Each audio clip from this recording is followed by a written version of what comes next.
Hello, everyone. Charles Watts here. Welcome back to Inside Arsenal. It is Tuesday. I hope the week has started well wherever you're watching or listening to this around the world. We are very, very nearly now at the end of the final international break of 2024. Just a few more fixtures to go this evening. Fingers crossed, of course, all of the Arsenal players involved can come through unscathed and get themselves back to London Colney ahead of what a huge game this weekend against Nottingham Forest. And I think now is an acceptable time in this international break, now that we're pretty much done with it, to really focus on that game against Nottingham Forest. So I'm going to do that at the start of today's show. I'm going to talk about the Arsenal midfield and the options Mikel Arteta has going into Saturday's game, because I think it's a really, really interesting aspect. It's something we haven't really had to consider yet this season due to injuries, but there is some big decisions that Mikel Arteta potentially has to make this weekend. So I want to talk about that in today's show. Love to get your thoughts on it as well. Of course, talking about the Arsenal midfield, we're going to look at what Mikel Merino has been saying while he's been away with Spain about why he signed for Arsenal. Got some questions and comments from you guys that we're going to get stuck into, including one on Luis Campos and the Arsenal sporting director search. Federico Valverde has been speaking about how close he came to Arsenal. Look at those comments. Another one who just got away from Arsenal in those Wenger years as well. So plenty to discuss. But I wanted to start on the midfield because I think it's really, really interesting what Mikel Arteta may well potentially do, or the options he has to pick from going into this weekend's game. Now, of course, a lot of this revolves around whether Declan Rice and Martin Odegaard, I suppose, but more specifically Declan Rice, is fit enough to start this game. Didn't finish the game against Chelsea, obviously, with that toe injury. Didn't play for England, didn't go away with England, as we all know, given the controversy that all caused. But the expectation is he should be okay for this weekend. So hopefully that will be the case. We're speaking to Mikel Arteta a little bit later on in the week. Not that I expect that he will actually give a definitive answer on whether the likes of Saka, Rice, Odegaard will be fit. But we'll see what he has to say anyway. But should Rice be fit, then for the first time this season, we could potentially see a midfield of Rice at 6, Merino and Odegaard. Now, we haven't seen that yet. And I always thought when Merino signed, that was going to be the long-term plan for Arsenal's midfield this season. And I know a lot of you out there will get who love Thomas Partey, think that Thomas Partey should be in that midfield. And look, Thomas Partey's been brilliant so far this season. And that's why I think it's really interesting what Mikel is going to do. What is his decision going to be when it comes to that midfield? Will he finally go with that 3 that I think certainly the majority of us were expecting was going to be Arsenal's starting midfield? Or will he bide his time a little bit, continue with Thomas Partey, maybe play Declan Rice as the 8 next to Martin Odegaard that we saw so many times last season and saw so many times successfully last season? But it's going to be a really interesting aspect. We just haven't been able to see that so far this season because of injuries to certain players. Of course, Mikel Merino signed late. We had that big drama during the summer. Would he come in? Would he not? He eventually did come in. Then he goes and breaks his shoulder in his first training session, misses the start of the season. When he does come back fit, Martin Odegaard obviously is out injured. And so we've just not really had the options. We saw for the first time against Chelsea before the international break, the 3 of them were in the squad together, but they didn't play together because Declan Rice went off and Merino ended up coming on. So there wasn't a time on the pitch when all 3 of them were together. That could change this weekend. We could see the 3 of them start, and it'll be really interesting to see if that is the case. Now, Mikel Merino's had a slow start to life at Arsenal, no doubt about that. I've said before, I'm not overly surprised, again, because of what went on in the summer, how late it was before he finally signed. He played the whole of the Euros, was away the whole of the Euros with Spain, right through to the final, then had celebrations afterwards, then didn't have a pre-season, didn't really train for Sociedad because the Arsenal talks were going, came over here, breaks his shoulder in his first training session, doesn't have any sort of warm-ups time with his new club, comes back in, Odegaard's not around, struggled for form, no doubt about that, as he tried to get his rhythm up. But what we saw from him against Chelsea in that cameo before the international break was kind of what I think we're all expecting from him from the start. He came on, how comfortable he was on the ball, the way he progressed the ball forward. And I thought he really helped Arsenal in that last sort of half an hour at Stamford Bridge, last 25 minutes. He looked very, very good. That's not to say he's definitely going to start this weekend, of course, but just the fact that that option is now there of it and available to Arteta, I think is really interesting. And, there's so many games coming up now between now and the festive period. Everyone's going to be used, going to need to be used. But what he does in that midfield, what we start to see emerging in that Arsenal midfield over the next sort of 6 weeks or so, I think is going to tell us an awful lot about what Mikel Arteta's plans are for the second half of the season and how he views his best possible team when they are all together. Love to get your thoughts on it. Do let me know. How do you think Arsenal's midfield is going to evolve? Dependent on injuries, of course. If everyone stays fit, how do you think you're going to see it evolve? What do you want to see, or how do you think Mikel Arteta will do it? Let me know, as always, in the comments below. Just staying with Mikel Merino quickly.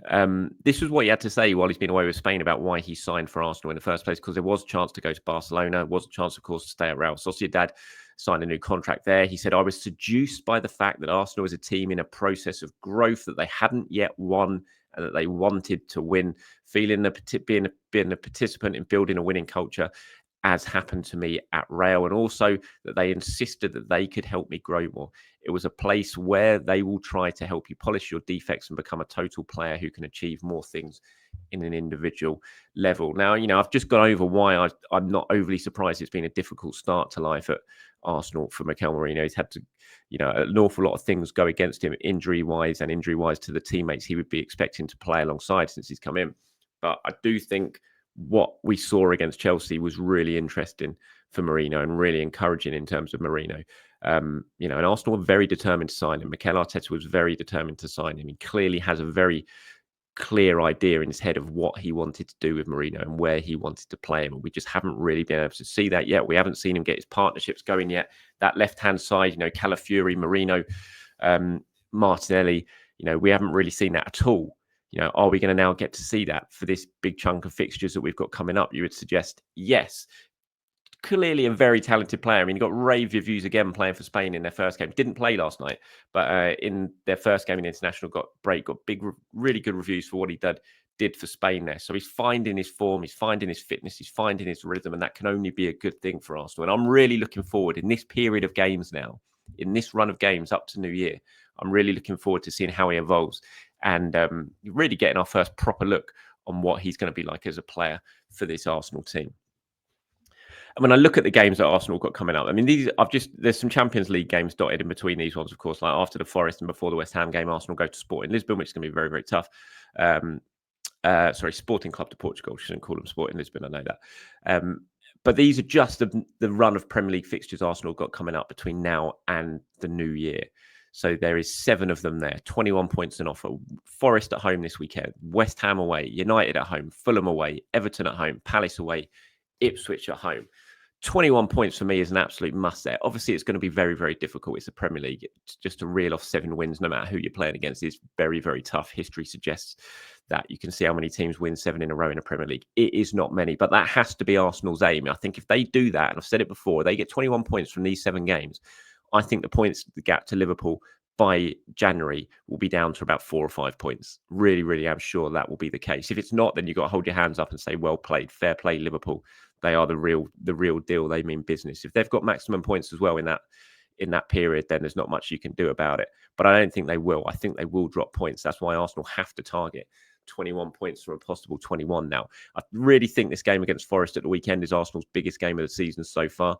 They've had some massive games, huge games, obviously away at City, the North London derby, away at Chelsea, home to Liverpool, all massive games because of who they're playing against.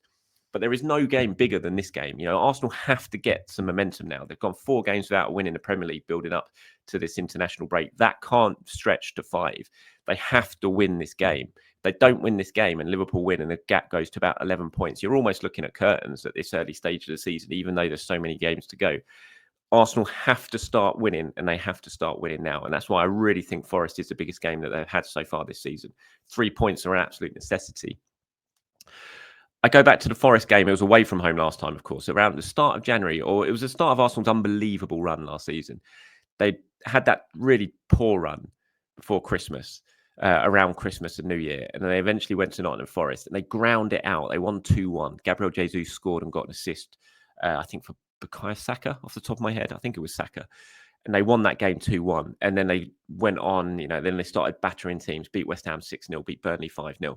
But that Forest game was the one where they were struggling for momentum, but they went there, they won, they got the 3 points, and that really kick-started them. And I see this as a very, very similar game because of the form Arsenal are coming into it as in. I'm not expecting them to go and be brilliant against Forest at the weekend. I'd love that to be the case, but I don't think it will be, just because confidence is low, momentum is shot to pieces. So they've just got to win. They've got to find a way to win, get that winning feeling back, and then really kick on and just build confidence, win after win after win. And yes, Forest are absolutely can. It's going to be really difficult, no doubt about it. You look at Forest, they're unbeaten away from home in the Premier League so far this season. They've gone to Chelsea and drawn, but unlucky not to win that game. They went to Liverpool and won at Anfield, only team to beat Liverpool, of course, this season. They're very good away from home. They're a classic Nuno side. You remember the strong Wolves side that Nuno built and how difficult they were away from home when they went there.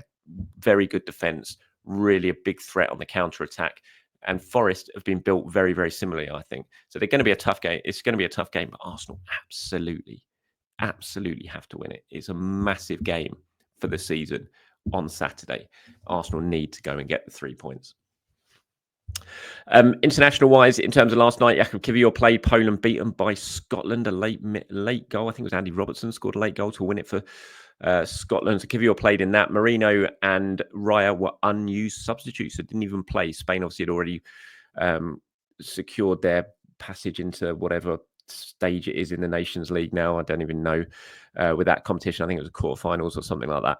And because they'd already won, so they made a lot of changes for their game against Switzerland. They won 3-2 Spain, but Merino and Raya both didn't feature, which is good news for Arsenal, of course. Given a nice little rest, they're going to come back. They'll be at London Colney today, which is good news. There's a few more games to get through in the next sort of 24 hours or so before everyone heads back. So tonight we've got potentially Jurriën Timber in action for Netherlands against Bosnia, and then you've got Kai Havertz playing for Germany at Hungary, and then Zinchenko potentially playing against Albania for Ukraine. And then overnight you've got Gabriel Martinelli and Gabriel Magalhaes playing in their World Cup qualifier for Brazil against Uruguay. Then after that, everyone heads back, and then all attention can turn to Arsenal versus Nottingham Forest. Fingers crossed they can all come through unscathed. So far, it's been a relatively okay international break injury-wise. We've got the big worry, of course, of Leandro Trossard. We don't yet know the full extent of that injury that he picked up playing for Belgium against Israel. Other than that, everyone is okay so far. Fingers crossed that can continue tonight. Just before we move on to some of your questions and comments now, Federico Valverde has been speaking about, he's been talking to Marca, and he was talking about Arsenal. And I thought these were interesting comments. There's been so many players, of course, especially during the Arsene Wenger time, when Arsenal had players from all around the world coming in through the scouting network that Wenger had built with Francis Cagayal. And there was a big influence on South American players coming over at that time as well. And Valverde was one of them. And he's talked about it to Marca in terms of how close he was to come and signing for Arsenal. He said, I was 16. I went and I said, that's it. This is my club. I'm going to grow here at Arsenal. In Uruguay, the Premier League was watched a lot. I imagined a future there. I enjoyed it. I trained with spectacular players. I don't know if he'll remember me, but Dibu, Emi Martinez, was one of the ones who helped me the most in everything, along with Hector Bellerin, Alexis Sanchez, and Santi Cazorla. I didn't know English, and they all had to explain all the work to me. I really enjoyed it. But he didn't sign. Wenger didn't sign him. That was as a 16-year-old. Obviously, a couple of years later, he ended up signing for Real Madrid, and the rest is history. So Arsenal very, very close. I mean, there's been, as I said, so many near misses, especially during Wenger's time in terms of who could have signed for Arsenal. The big ones, of course, are Cristiano Ronaldo, how close that was. Lionel Messi, who Arsenal did try but failed to sign. So many other ones as well. Ibrahimovic, of course. But yeah, you can now add Valverde to the list. Another one that got away, but interesting comments, I thought, from him. Classic international break fodder. Right, moving on to some of your questions and comments now before we wrap this one up. Hollow says Campos would be great at Arsenal. Talking about Luis Campos, obviously we mentioned him in yesterday's show. Another man to be linked with the sporting director or technical director at role in the to fill the void left by Edu after his departure. Of course, Sky Sports reporting that Campos is very high up on the list of Arsenal's potential candidates to fill the void that Edu has left. Look, Campos, clearly his track record is very, very good. He's done some really good things, especially at Monaco. He's gone to PSG now. some hits, some misses. That's always going to be the case. You're never going to get everything right when it comes to transfers. Likes his Portuguese players, as you can imagine, as has been shown by his time at both Monaco and at PSG. Now, the thing with Campos, I'm just not sure he fits the Arsenal model that has emerged in the last few years. There is strong sort of Jorge Mendes links with him, of course, and I think Arsenal have moved away. They did sort of dabble in that super agent world for a little bit, especially when Raul Sanllehi was in charge. Obviously, they moved away from that once Tim Lewis was kind of appointed and brought in and really was the eyes and ears of the Cronkies over here.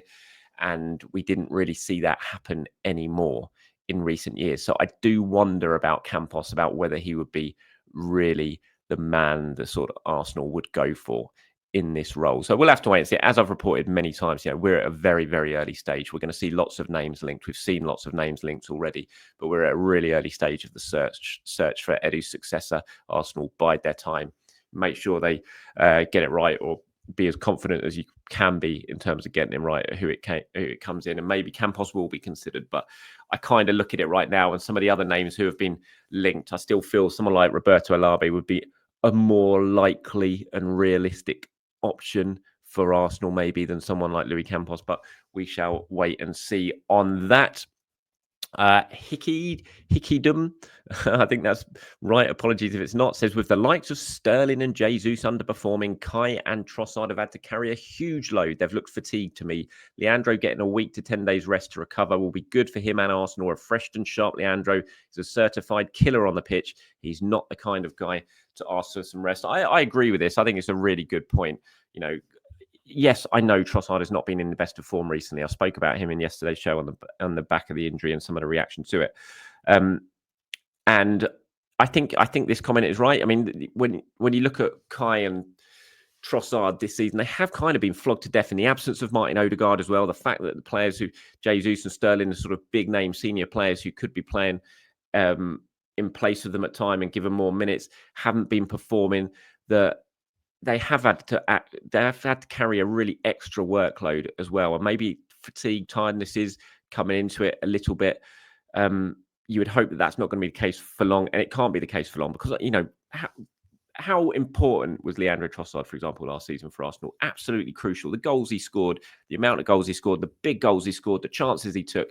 You need that Leandro Trossard back. Yes, it's been frustrating to watch him at times in recent weeks, but I think there are potentially reasons for that, and maybe a little break now of 2 weeks, if that is what it's going to be with this injury, could end up being a decent thing for him. It could just let him recharge, take stock a little bit, and then when he does come back, we see that Leandro Trossard that we all know and love, who came off the bench against Aston Villa at the start of the season, scored so spectacularly, won that game for Arsenal, and at that time everyone was clambering for him to start the next game.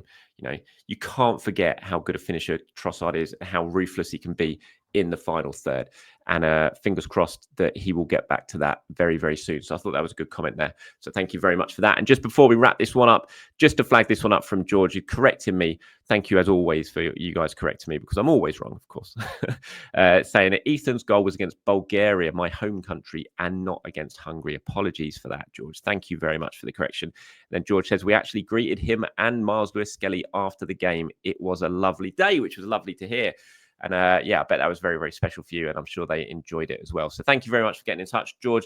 Really glad you had a good day, saw that game, and got to meet the two Arsenal players afterwards as well. And that's it from me today. Thank you very much for joining me. I'm going to be joined by Dave Seeger in tomorrow's show, who I'm sure some of you know from social media.